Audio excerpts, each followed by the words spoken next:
Okay, well, welcome everybody to the Light Instruments Laser Seminar today. Hope everybody had a good day at work. I know I was sort of productive today. Kept busy, had a usual dental day. Hygienist called in sick today, had to rearrange some things, move people around, but you know that's what we do in dentistry. So hopefully everybody's going to sit back, relax a little, talk a little about lasers today. Hopefully you'll learn something. I know every time I do this I learn a little something.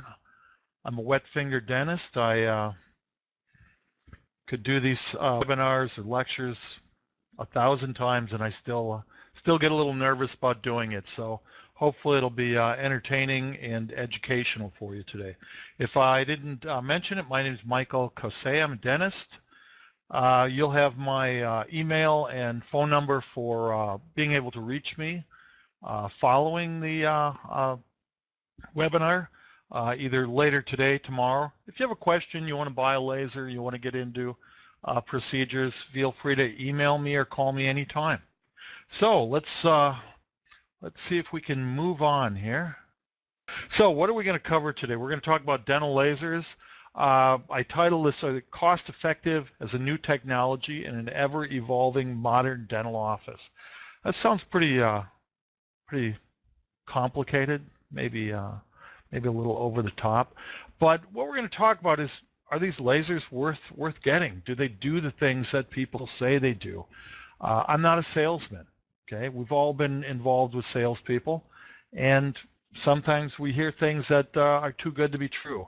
So we're going to have sort of a realistic approach to how I use lasers, how lasers work, a little educational part on how they work, and then what you can do with them.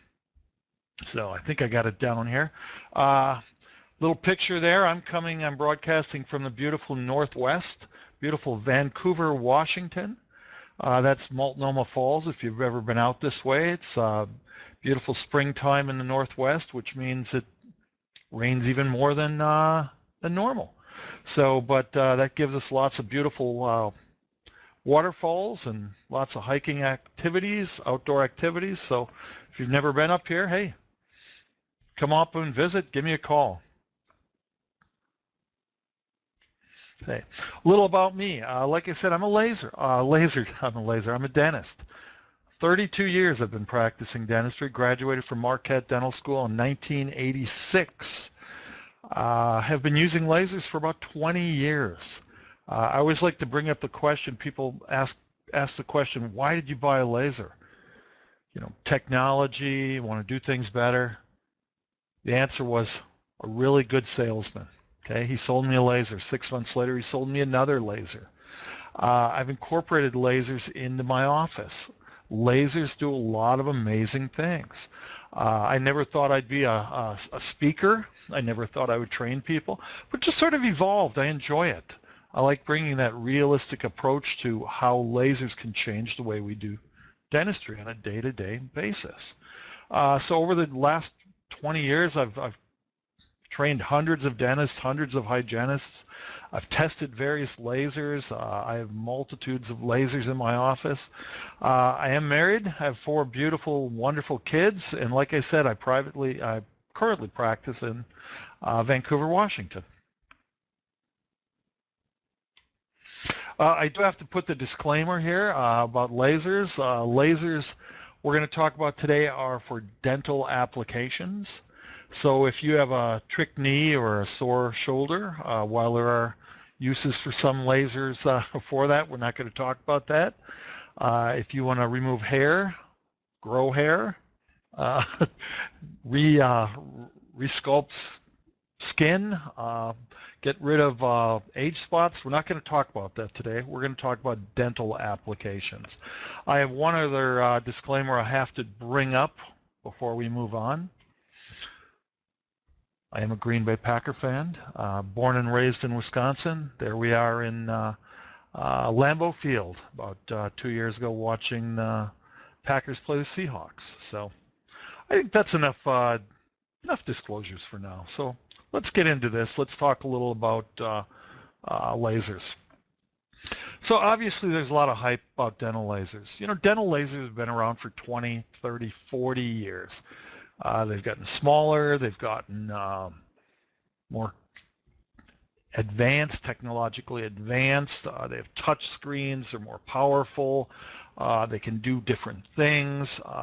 They've really changed the way I do dentistry, and I think they've changed the way the whole dental profession is going. And why is that? Because patients like technology. Patients like less anesthesia. You know, patients don't want their parents' dentistry. Now, what do we mean by that? We have all heard the jokes about the root canal, you know, or getting a tooth pulled and, you know, the bag of ice around someone's head. You know, dentistry is becoming very, very technologically advanced. We're just leading the world in the United States as how we provide dentistry for our patients. And patients want that, okay? Patients want easier appointments. They want better healing. They want less anesthesia, and sometimes lasers can provide that. So we'll talk about all these aspects of how a laser can help to do that. Okay? Like I said, it's evolved. The first laser I bought was big, bulky, it was expensive. It was hard to use. The first diode laser I bought was gigantic. Now you can buy one the size of a magic marker. Okay, they're easier to use. They have touch screens. They provide a wide range of procedures to complement what we do to provide that level of care to our patients. And if you don't think patients know what kind of technology is out there, all they have to do is go to that big old internet, and they can look and find all kinds of things, good or bad, ugly, whatever. It doesn't matter, but there's a lot of stuff out there, and patients look for that. You know, our website has lots of information about how we use lasers for lots of different procedures, and it draws patients to our office that specifically come to us because we offer laser dentistry. So it boils down to, should you buy one? Is the technology still evolving? You know, we all look as dentists, we look and say, wow, that technology is great, but it's going to get better. It's going to get easier. Digital radiography, right? We all remember the first systems that came out. They weren't real clear. They've gotten better and better and better. Are they going to get better? Of course they are. Everything's going to evolve from a technological point of view. But you're the only one who can answer that question. And then if you say, well, I should get a laser in my office, or I have a laser, which one? There's lots of lasers out there. They do a lot of different things. Okay? So let's talk a little about lasers. How does a laser work? What type, like I said, what type of lasers are out there? What's the difference? Everybody's hyping a certain type of laser. Each one does this better than the other one.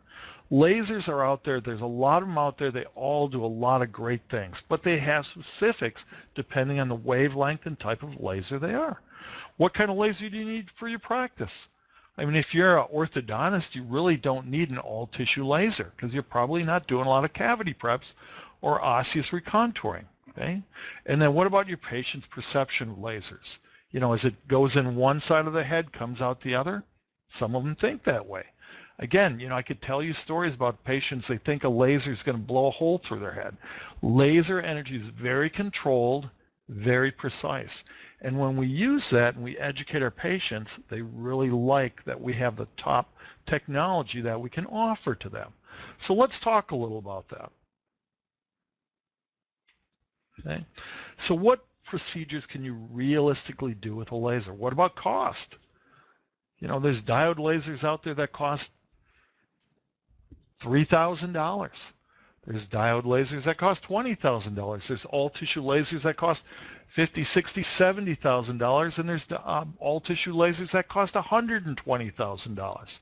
So don't look so much at just cost.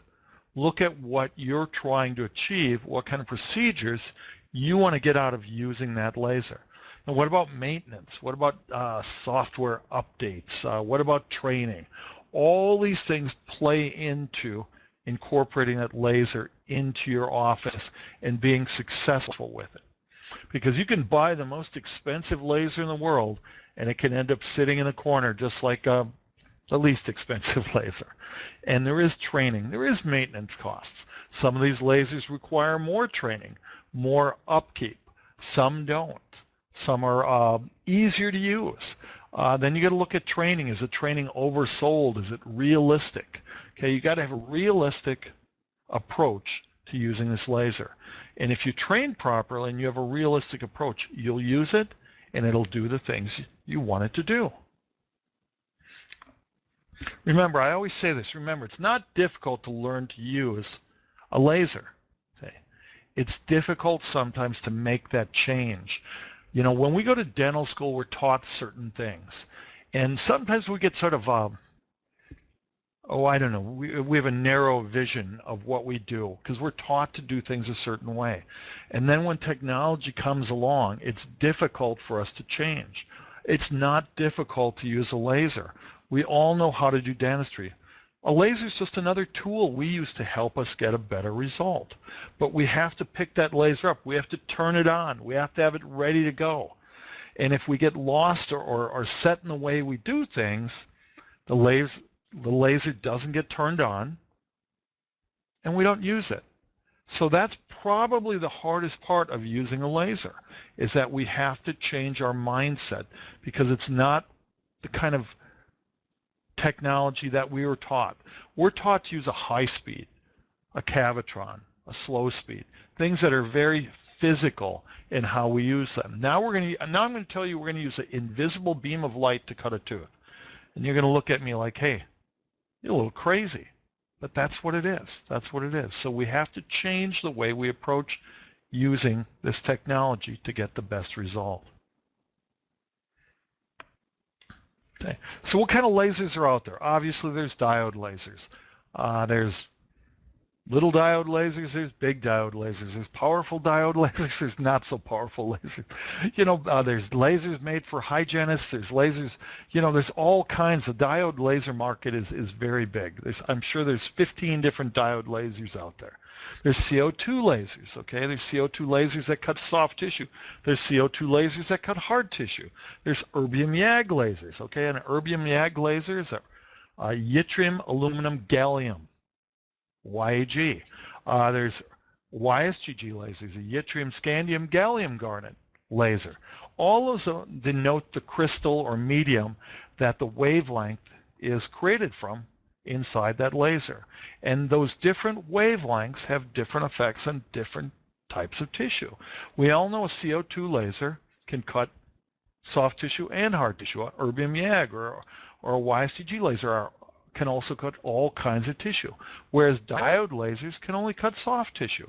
They're a hot knife, or a hot, I guess you call them a hot knife. I like to call them a kinder, gentler electrosurge. Okay? But there's differences, and you have to look and see what kind of laser is going to fit your practice.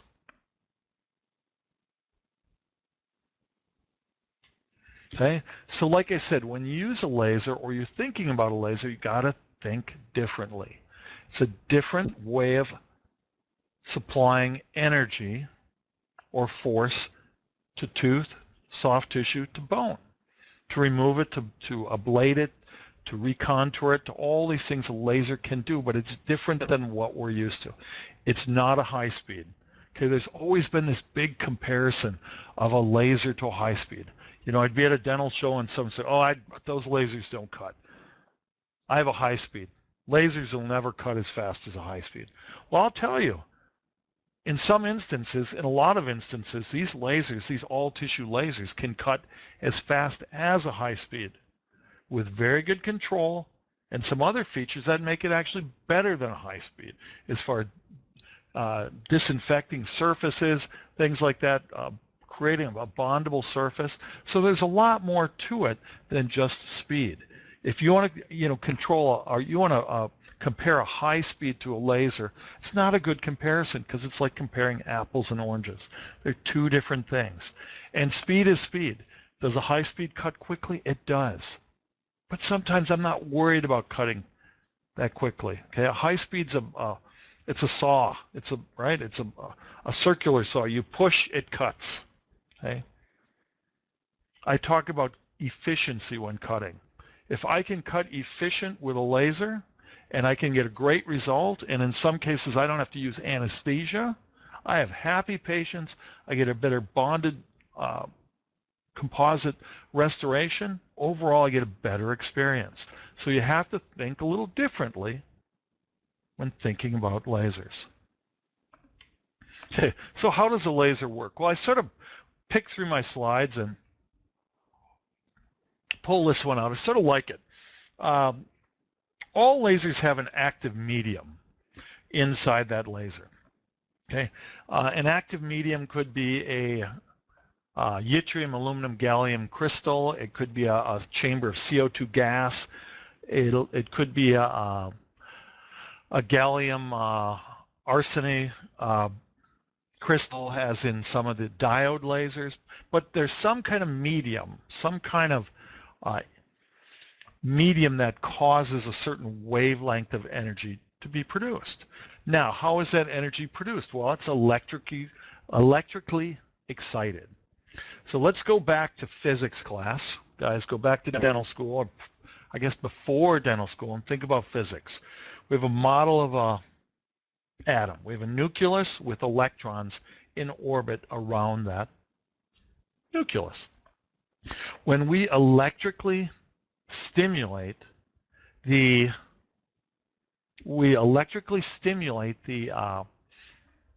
electrons of this atom, it causes a change in energy. These electrons are pushed in and out of orbit. When they spontaneously decay back into the original orbit, causing other electrons to be pushed in and out of their orbits. When they do that, energy is released. That energy is released of a certain wavelength. That wavelength is dependent on the medium or crystal of that laser. That energy is focused into a beam, and that beam comes out through a fiber, through a handpiece, and that comes out through a tip, interacts with certain types of tissue. Certain mediums, certain wavelengths interact with soft tissue, certain wavelengths interact with soft and hard tissue. So different wavelengths have different effects on different types of tissue. Okay? And this chart just sort of shows the absorption of different laser wavelengths. As you can see, the diodes there interact with hemoglobin, melanin. They interact with the pigment. Okay? They do not interact with hard tissue. Okay? Whereas the YSGG, the YG, the erbium YAGs, they interact with water and hydroxyapatite, which allows for these lasers to cut tooth and bone. Okay? And then you look at this chart and you look at the differences between those lasers, and you look at one has the highest peak. The erbium YAG has the highest peak of water absorption or interaction with water. That's the erbium YAG. That's the 2.94 nanometer wavelength laser. Okay, and that 2940 nanometer wavelength has peak absorption in water. Well, what does that mean? Because it has peak absorption in water, it cuts and it interacts with water and hydroxyapatite. Okay, because that energy is absorbed by the water and hydroxyapatite, it is, first of all, least invasive wavelength, but it also, because of that peak absorption, it's the fastest cutting into tooth. Okay? Now we'll talk a little about laser safety. Lasers are very safe, but what I'm trying to get across is that the peak absorption for water, the peak cutting of tooth structure is at about the 2940 nanometer wavelength, which is the wavelength of the erbium YAG laser. Okay. So when you look at that, you say, well, okay, there's lots of lasers out there, and you say, well, what does this all mean? What kind of laser do I buy? You know, and you have to look at a lot of different things. Now we're talking about wavelength, okay? Interaction with water, interaction with hydroxyapatite, ability to cut hard tissue, okay? Power output, how it interacts with the tissue. And then there's things that are more practical. Ease of use, right? Does it have a touch screen that's easy to use? Is it confusing? Do you have to figure out a formula every time you use it? No, you don't want that. And then what about the size of the unit? What about compatibility with your operatory? How big is this unit? Does a patient have to climb over it to get in the dental chair because it's so big? You want something that's small, easily used, designed for a dental operatory, because let's face it, not all our operatories are giant. Okay, and if we put another piece of equipment in there, we got to be aware of where that piece of equipment can go, how we can utilize it, how we can bring it out, and how we can interact with the patient. Okay, and then there's things like handpiece design. What kind of tips are needed? Do these lasers need tips? How long do the tips last? Do the tips wear out? Are they disposable? Can they be reused? All these questions come into play from a practical standpoint of how you're going to incorporate a laser into your practice. Okay, so let's look at the light touch, the Erbium YAG 2940 nanometer or wavelength laser. Okay, so what makes this laser different? There's lots of lasers out there. There's been all tissue lasers have been around for 20 years. Okay, what makes this one different than what's out there? Well, there's a lot of things that make it different. Okay, first of all, lasers have different delivery systems. Okay, you can get a fiber optic, a cord. You can get articulated mirrors, a mirror system, articulated arms that shoot laser beams through the mirrors. There's different ways to deliver the energy. What's so innovative about this laser is the laser is actually in the handpiece. So there's no cord, there's no fiber optic bundle, there's no loss of power between where that laser energy is produced and when it comes out through that handpiece. Okay, and remember, the Erbium YAG is at peak absorption in water, so its ability to cut hard tissue is very, very effective. So we have a laser that has peak absorption into water. We have a laser that has the laser in the handpiece, so there's no loss of laser energy being transported from the base or the main body of the laser to the handpiece. This laser has 3 tissue modes: hard tissue, soft tissue, and what's called gentle treatment. Now, what's gentle treatment? Gentle treatment is non-ablative treatment. Non-ablative treatment would be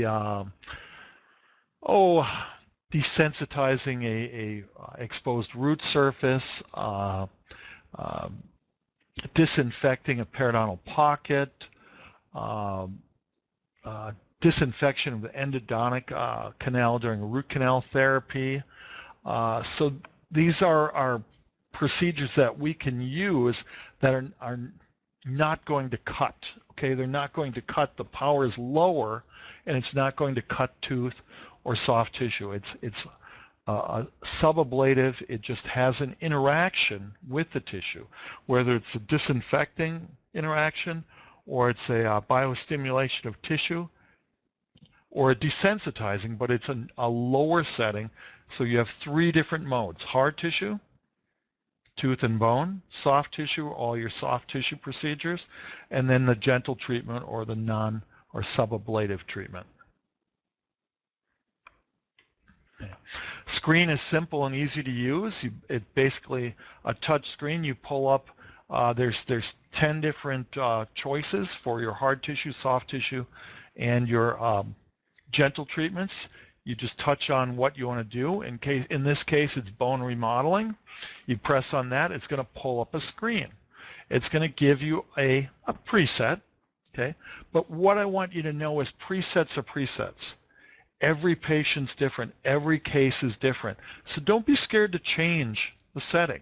Whether you have a laser or you're looking for a laser, you have to be open to what the laser's doing. If you turn this laser on and you use the setting, it's set too high, it's set too low. Adjust it. Adjust it to get the result you're trying to get. The result is how the laser's interacting with the tissue to give you the desired result. So you adjust the wattage, you adjust the millijoules, you adjust the pulse rate. You don't have to. You can use a preset, but just by moving your finger across the screen, you can adjust these very easily to either raise or lower the power, and then you can adjust the water level on the left there, up or down, again, accordingly to what you're seeing and what kind of result you want. Okay? It's very easy to use. Just drag your finger across it. Like I said, there's presets, there's manual settings.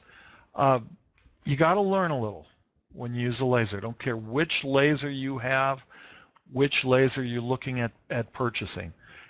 Presets are presets. Okay? They're a starting point. But look at the tissue. We all know that mandibular bone is denser than maxillary bone. So you might adjust your power for those two different settings. We all know soft tissue can have multiple different types of soft tissue. We can have thin, we can have inflamed soft tissue, we can have fibrotic tissue. And by looking at that tissue and seeing how your laser interacts with that tissue, you adjust accordingly to get the result you want. So remember, there's a few things I want you to remember today. One is settings are settings. They're arbitrary. They've been created, but they can be changed. Okay? You have to be a little innovative when you use a laser, just like you do when you use a handpiece or Cavitron or anything else. The only difference is when you use a handpiece, you don't step on the pedal a little. Well, I should say you step on the pedal a little less, a little more. You change the angle of the handpiece a little. You push a little harder. You push back a little less. You do all those things on a daily basis, but you don't think about it because it's become second nature. As you use a laser more and more, all these little things will become second nature, and you'll find which way to adjust it to fit the type of tissue you're trying to interact with. Okay, so we're talking about laser in handpiece technology. Okay, the laser mechanism is right below, or just to the right of the handpiece. Well, what does that mean? That means because there's direct delivery of the laser energy, there's no loss of energy. Okay? Other systems, depending on the delivery system, can lose energy. Okay? And that energy is lost when it's transported from the main body of that instrument to the tip.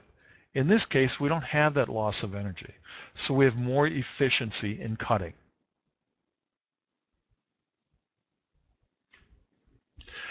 There's a 360-degree swivel.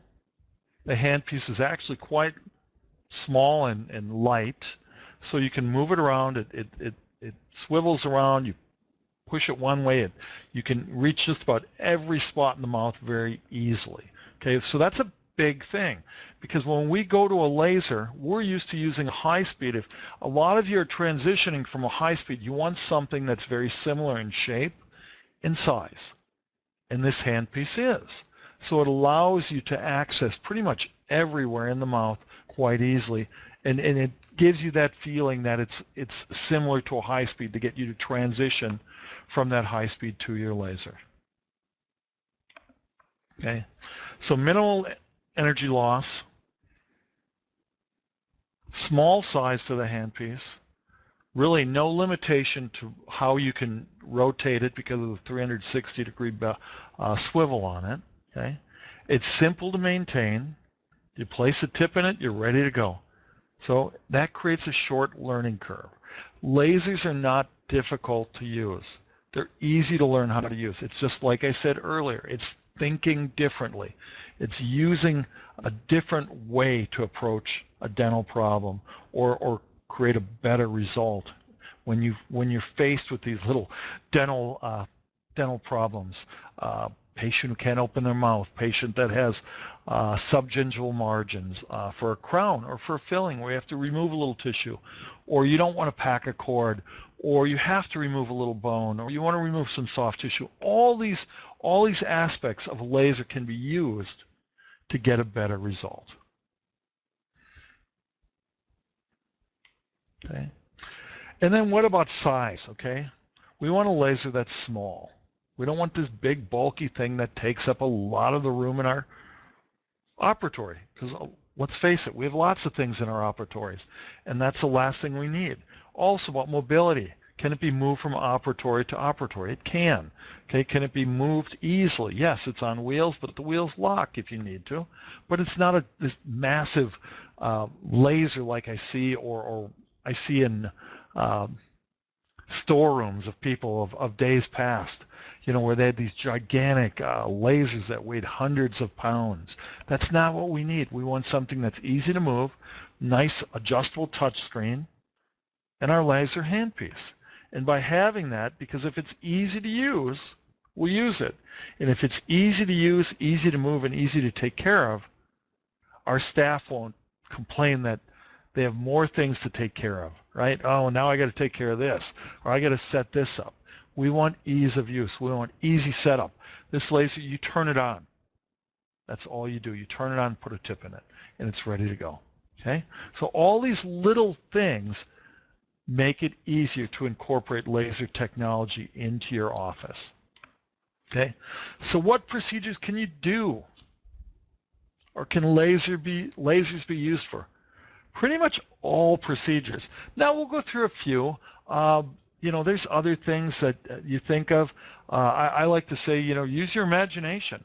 All those little problem areas, you know, when we're trying to get that impression for our crown and we got that tissue or that subgingival margin, we have to do just a little crown lengthening. What about depigmentation of dark gingival tissue? You can use a laser for that. Cavity preparations, okay? On children, it's a great alternative to giving local anesthetic to a kid. If you can use your laser instead of giving anesthetic, how great is that? What does mom, what does dad think of that when they see their kid in a chair getting a filling done and they're not getting an injection? Okay? So there's a lot of procedures. Exposing an implant, treating peri-implantitis, disinfection of a root canal, desensitizing a exposed root surface. Oh gosh, you could go on and on and on, but we'll touch on a few of these, and hopefully you'll get an idea that dental lasers can be used for a lot of different procedures, daily procedures that we see. Okay, soft tissue procedures. Obviously biopsy, can use a laser. Most lasers you can use, some you cannot.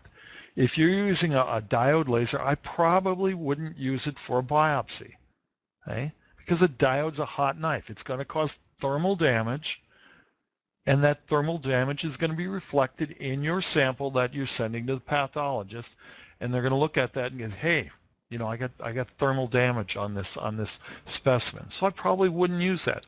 The erbium YAG lasers use water to cut. If they're using water to cut, they're not causing the thermal damage. So yes, certain lasers can be used for biopsy.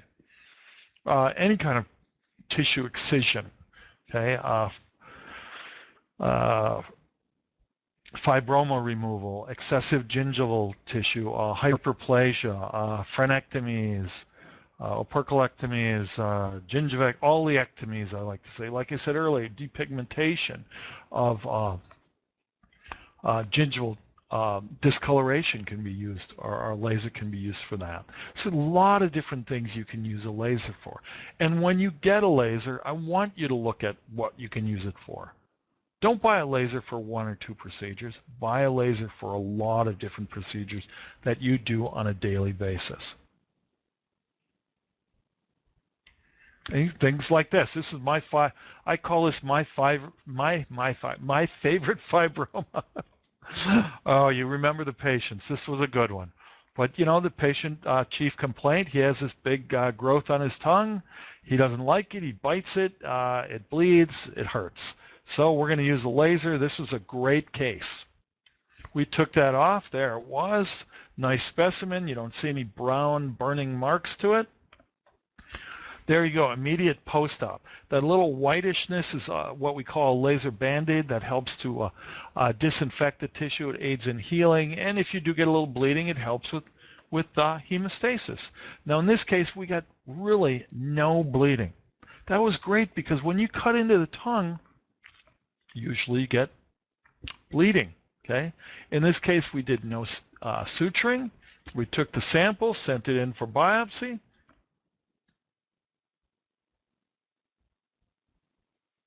There's a post-op on that. Right? Post-op, wow. That's one day, 24 hours later.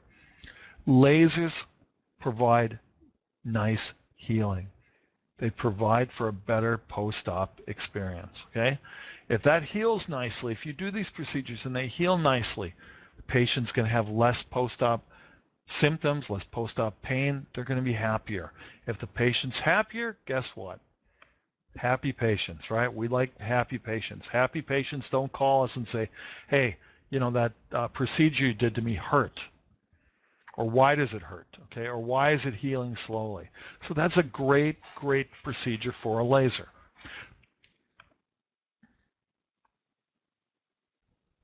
Okay. What about hard tissue procedures? Okay, remember I said the erbium YAG laser wavelength, that 2940 nanometer wavelength, has the highest affinity for water. It's very efficient at cutting tooth bone. So if you want to get a laser to cut tooth, this is the one to get, okay? It cuts pretty darn quick, okay? There's a little technique to it. There's a little learning curve to it, but it's not difficult. You know, I'm doing my cutting, you know, this laser goes up to about 8 watts. I'm doing most of my cutting between 1 and maybe up to 3 watts. I don't need any more power, okay?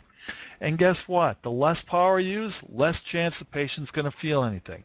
Now, you're going to hear all the things about laser anesthesia and not having to use anesthesia or local anesthetic. And I do many, many fillings, restorations without anesthetic. Do I do them all without anesthetic? No. We have a wide variety of patients, okay? Some patients are very sensitive, some aren't. But I can do a lot of procedures on kids, adolescents, teenagers, adults, without anesthetic, without pain. I think that's a great advantage, and lasers are finally getting to that point. But one reason they're getting to that point is because we're using less power and we're still ablating tissue more efficiently. So don't get hung up on that anesthetic thing, okay? There's a little bit of learning curve to that, but it is true. You can do a lot of your procedures without anesthetic, without any pain to the patient. And here's a little example. Here's a, let's see if we can get, so we have a little failing composite on the facial of 27. You can see recurrent decay there. And that brings up another question. Can lasers remove old restorations? Lasers can remove composites. They cannot remove amalgam, okay? Lasers can be used to remove veneers to help in the removal of ceramic crowns, okay? So there's a lot of different things we can do.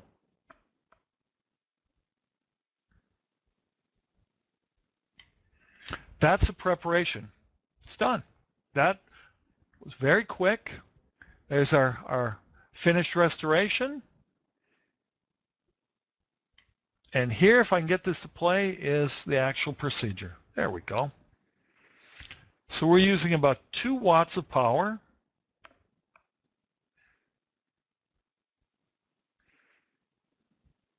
This is a short tip. It's called a magnum tip.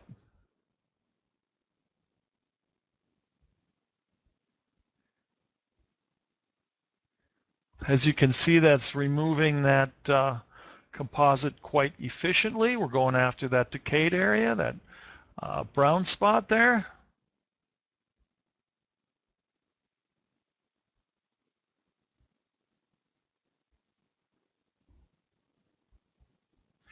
And this is real time. Okay, so this whole procedure, this whole preparation took less than 1 minute. I think that's pretty efficient.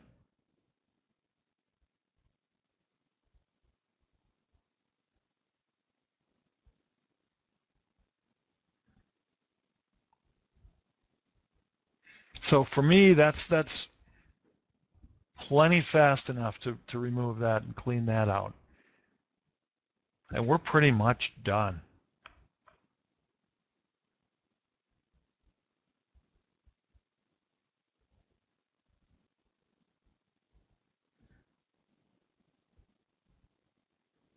That's it. That's it. So I'm just going to go back. So that whole procedure took less, well, the preparation took less than 1 minute. So as you can see, lasers can cut quite effectively, okay? So what about moving on to periodontal applications, okay? Obviously, lasers can be used for pocket disinfection, calculus removal, removal of granulation tissue, diseased epithelial tissue. Obviously, for surgical, it can be used for recontouring osseous tissues, implant application, exposing, recontouring of tissue around implants, and also can be used for peri-implantitis treatment to clean the actual implant. And as you can see in this, because the ErbiMag laser is not absorbed by metal, it can be used at a subablative or a low power setting to effectively clean the implant, the failing or disinfected implant surface, and remove the granulation tissue and recontour or remove any diseased bone. So there's many, many different applications of using this laser. Endodontic applications, disinfection of the canal, removal of the smear layer, opening of accessory canals. It literally causes a cavitational effect for the solution or you have in the canal to disinfect the canal, to clean it out, to remove debris, to help us get a better fill. Okay. And of course, I'm touching on these things quickly because, you know, we're sort of limited to time. I want to open up your minds. I want you to be innovative. I want you to think, and I want you to think about, wow, does that make sense? Do a little research, okay? Do a little research on this, but there's a lot of great things we can use laser for. And that's why I said these gentle, these light touch or gentle applications, these sub-ablative procedures. Pulp capping, aphthous ulcer treatment, herpetic lesion treatment, surface preparation prior to sealant placement. All my teeth I'm sealing get lasered to clean out those grooves, to disinfect those grooves prior to placing my sealant. That just makes sense to me, okay? And there's plenty of others. The depigmentation comes to mind, but there's lots of other procedures you can use a laser for to get a better result.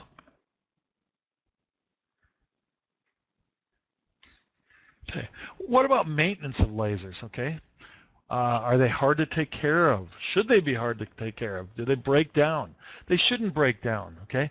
These lasers are self-contained distilled water, so they use distilled water. It's in a container right on the laser, okay? When it gets low, the laser tells you. You refill it, okay? With light touch, all you literally do with this laser is you plug it in, you turn it on. It goes through its little uploading of the software, and you're ready to go. The tips are reusable. You clean the tips. They can be autoclaved. I said easy to use touch screen. There is a built-in power output meter to check to make sure that your laser's putting out the power it says it is. And it's easily done by just sticking that handpiece right into a port, and it gives you a reading. Okay? All these things make the laser staff friendly. If it's easy to use, your staff will like it. If it's difficult to use, they won't. And then it just becomes another burden on them that they don't want to use. Okay? So should you invest in a laser? Well, that's up to you. I mean, do some research. Look what's out there. Look what they realistically do. Look what you do in your practice to see if this is something that you can incorporate and you can find the benefit of using a laser. You will. You will. There's plenty of benefits. You just have to use it. And everyday dentistry, the things that drive us a little crazy, the extra tissue or the recontouring of tissue or the uneven 8 and 9 that you're putting veneers on or the endodontic disinfection, all these things. If we have a tool that helps us get us a better result, then I think you should invest in a laser. Okay. But if you do, take the time to learn how to use it. It's not difficult to use, okay? Choose a laser that is user and staff friendly. Like I said, lasers have amazing capabilities, but you have to have realistic expectations.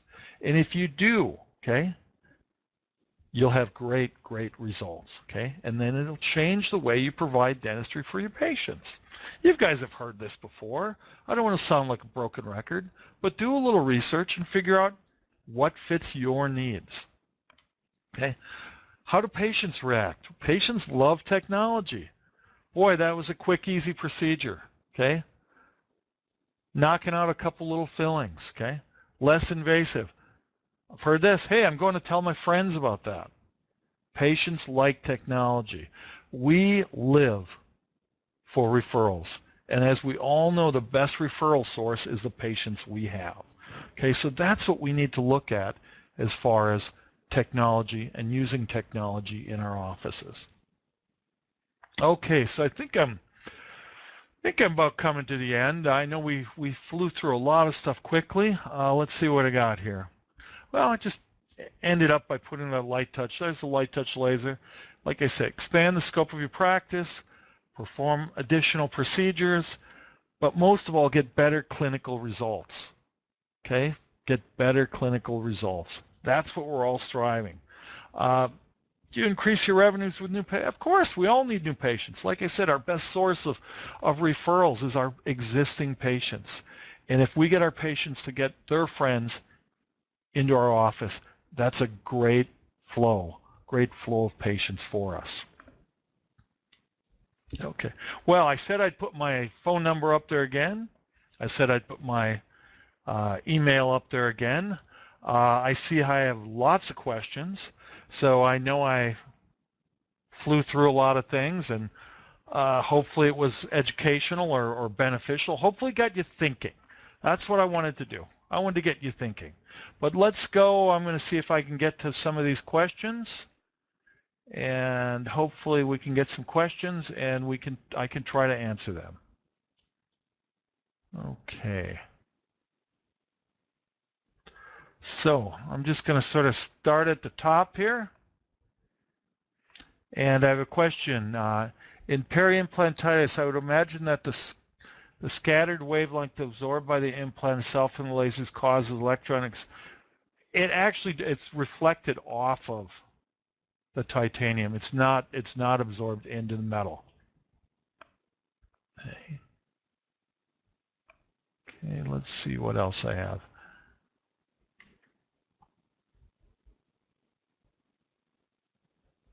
Okay.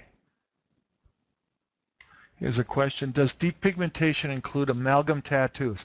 That's an interesting question, because if you actually try to remove an amalgam tattoo, it's actually little pieces of amalgam. And in my experience, you have to actually incise those little pieces out. If you open that tissue up, you'll find that. So it would not work to depigmentize or remove that pigmentation if it was caused by an amalgam tattoo.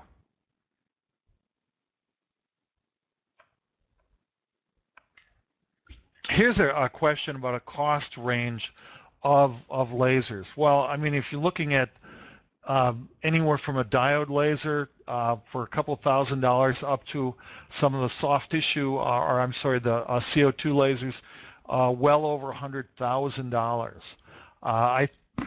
Again, don't get hung up on cost. Look at what the technology is going to change or how it's going to change your office. I mean, you can spend $100,000 for a laser, and if you don't use it, you wasted $100,000. Or you can spend $100,000 for a laser and use it every day, and it'll make up for itself more and more over than it ever would have. So it's more about looking at cost of a laser, what you're getting, what you're going to use it for, reliability of that laser, maintenance costs of it, training. All these things are things you should ask that salesperson that's vying for your laser business. Okay. Here's a question about desensitizing of exposed dentin. That's a subablative or a very, very low power setting. Obviously, you don't want to actually ablate or cut the root surface. So it's a very, very low power. Okay, here's another question. How long lasting is the desensitizing of the exposed leg?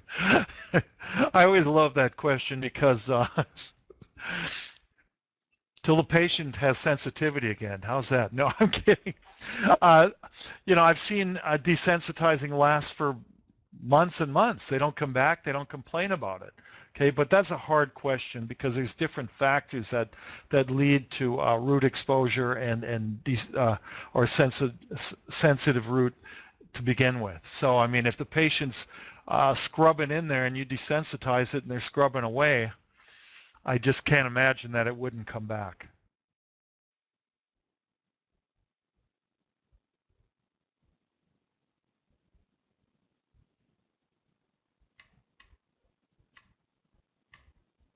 Okay, I'm just trying to I got lots of questions, so I'm trying to get through them.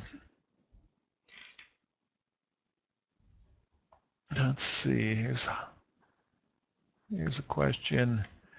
In the root canal, is the only function of the laser to disinfect the canal, or does it do any preparation of the canal? I do not use a laser to enlarge the canal.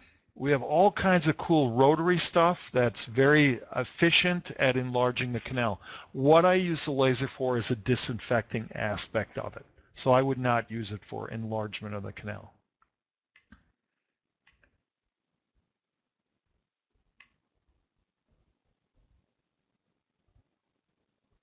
Okay.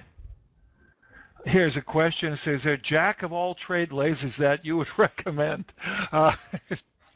Yeah, you go to Harbor Freight. No, I'm kidding. I mean, it depends on what you're trying to do. There's all tissue lasers. The Erbium YAG is an all tissue laser. It does soft tissue, it does hard tissue, it does desensitizing, it does decontamination. You can use it for a lot of different things. Whereas a diode laser, it's a hot knife. It's a soft tissue laser. It's very sort of limited to what it can do. It has some soft tissue applications and some hygiene applications. So that's what I said earlier about you got to pair what you want to use it for in your practice the way you practice. Let's see.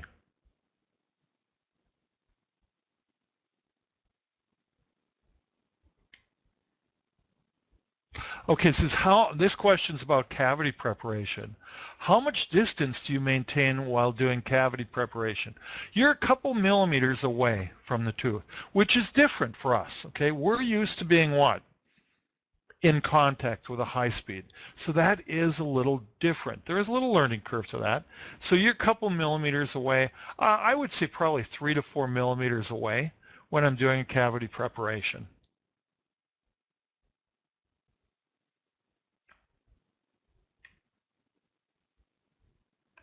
And I think that's going to, and that's this question too. It says, how do you know how far away to hold a laser? Well, you want to be in that certain range. And how do you know how far away? Because it's cutting. It's doing its thing. It's interacting with the tissue. Now, when you're cutting soft tissue, usually you're in contact and you're making, there's two ways to cut soft tissue. You can incise soft tissue, okay, or you can ablate soft tissue. What do I mean by that? If you're incising soft tissue, you're in contact, you're making an incision, you're removing or reflecting a flap. If you're ablating tissue, maybe you have that class 5 that is just, you know, a little subgingival that you want to just ablate away a little tissue, then you're slightly out of contact and you're just sort of erasing that tissue away to get access to that gingival margin to create your restoration. So in soft tissue, you can cut in and out of contact. Hard tissue, you're going to be cutting out of contact.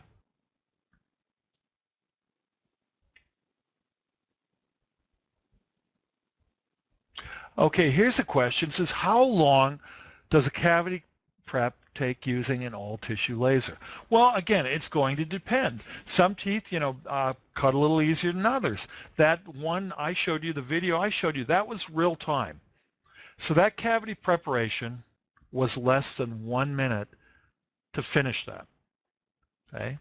Now, on a molar that might be a little denser, it might take a little longer. A class 3 interproximal on a central is even going to cut faster. Pediatric teeth are going to cut faster. So there is a little variable, but what I want you to know is these lasers can cut pretty darn quick, okay, at lower power. I love using lower power and just using my technique to get it done.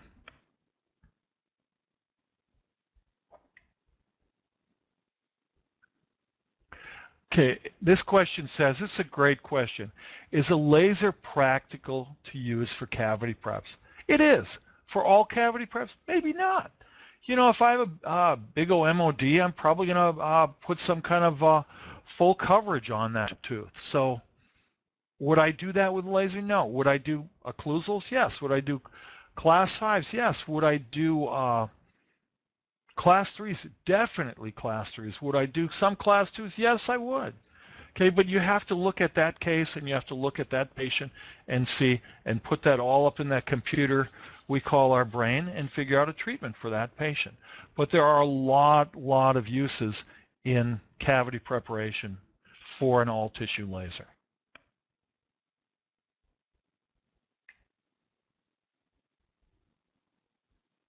Here's a question. How well does a laser anesthesia work? I'm probably 80 to 90%, probably closer to 90% anesthesia-free. Okay. Now, do I tell a patient they're going to feel some? Of course they're going to feel some cold. They might feel a little, they're going to feel water from the laser. Okay, but I do not want them to feel pain, and they do not feel pain. Okay, and the way I utilize the laser, and like I said, starting at a low setting, I sort of accustom the patient to hearing the water or hearing the sound, feeling the water, and they feel it's okay. So there's lots of uses for lasers without anesthesia or less anesthesia. Now, if you're going to buy a laser and think you're going to do every cavity preparation without anesthesia, don't do it. Don't do it, okay?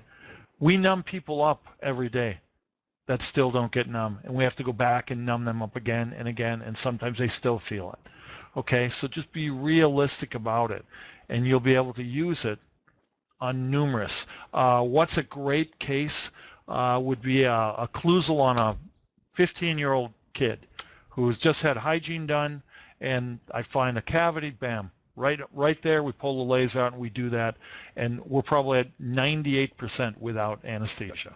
Okay, that's a great use for a laser. Okay, you guys are.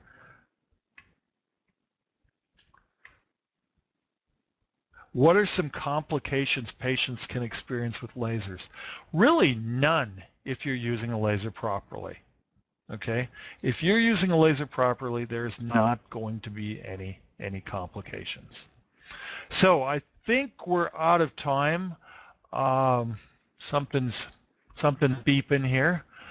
So I hope I answered some of your questions. Please email me if you have further questions. I know we covered a lot of things. And with that, I think we're going to call it a day. And I look forward to your questions or phone calls to ask further questions. Thank you.